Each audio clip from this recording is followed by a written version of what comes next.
ভেবেছিস কি রে তোরা আমার? আমি কি পঞ্চানন মন্দিরের ঘন্টা নাকি যে শেষে বাজিয়ে দিয়ে চলে যাবি? হাততালি কোথায়? Thank you, thank you. আবার দেবের সামনে থাকলেও বলি, ছোট ভাই, আমার ব্যাগটা তুমি ফেরত দিয়ে যাও ছোট ভাই।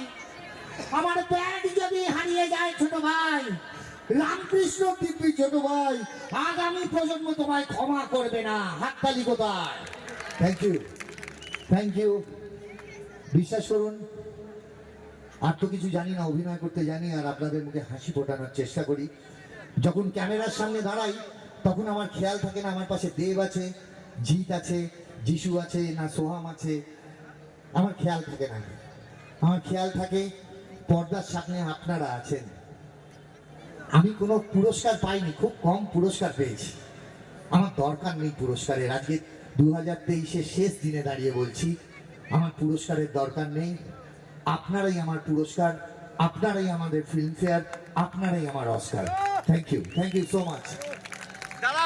তবে একটাই কথা বলবো যে যতদিন কাঞ্চন মল্লিকের নিঃশ্বাস প্রশ্বাস চলবে, যতদিন হাত পা সক্ষম থাকবে, ততদিন আপনাদের মুখে আমি হাসি ফুটিয়ে যাব। আজকে আপনাদের শিল্প সংস্কৃতি মেলা, আজকে সুন্দরবনের এইরকম পুস্তক মেলার আজ যে উদ্যোক্তা, আজকে বিধায়ক সুকুমার দাকে অনেক অনেক ধন্যবাদ জানাবো। তার কারণ এইরকম একটা অঞ্চলে কিন্তু আমি জানি, মানুষ হিসেবে জানি, বিধায়ক বাদ দিয়েও জানি যে উনি একটা সুস্থ সংস্কৃতি সবসময় গড়ে তুলতে চান আপনাদের জন্য। সেটা নাট্যমেলা হোক, বই মেলা হোক, যে কোনো সুস্থ সংস্কৃতির একটা পরিবেশ গড়ে রাখতে, সেটা কিন্তু নিজের জন্য নয়। এত দিনের একটা মেলা, সেটা শুধু আপনাদের জন্য, আপনাদের জন্য আর আপনাদের জন্য।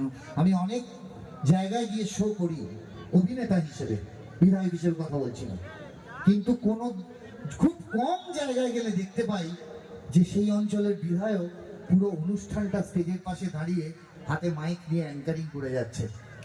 আমাদের তো বিধায়কদের তো 5 বছরের সময়সীমা, 5 বছর বাদে আবার আমরা সেই সুকুমার দা, সেই কাঞ্চন মল্লিক। কিন্তু এই কাজগুলো থেকে যাবে। সব মানুষেরই টিকিট কাটা, সবাইকেই চলে যেতে হবে, কার কখন কনফার্ম হবে